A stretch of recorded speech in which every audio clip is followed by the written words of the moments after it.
Hello my dear friends, welcome to the Oliver's channel. In this video we are going to solve a really tricky and interesting math question.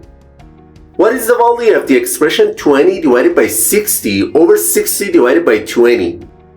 Which option do you think is the correct answer to this question?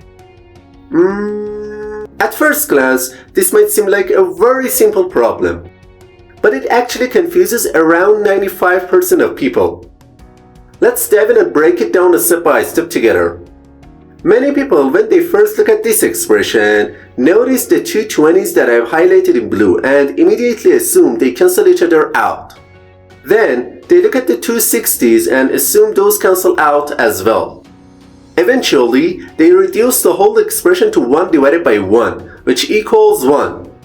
And without thinking twice, they quickly say that option A must be the right answer. But that's actually incorrect. Now let me show you how to solve this expression properly. First, we'll write this expression in the following form. 20 divided by 60, then divided by 60 divided by 20. Now, instead of the part that I've marked in blue, we write the fraction 20 over 60. And for the part which I have highlighted in yellow, we write 60 over 20. At this point, we need to simplify the entire expression.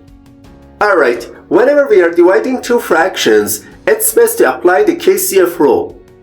In this rule, K means keep the first fraction as it is, C means change the division sign to multiplication, and F means flip the second fraction.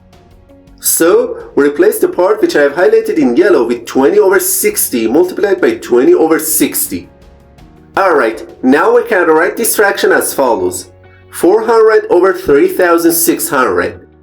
And in the final step, the numerator and the denominator of this fraction simplify with each other. And the answer becomes 1 over 9. So, the correct answer to this question is option C.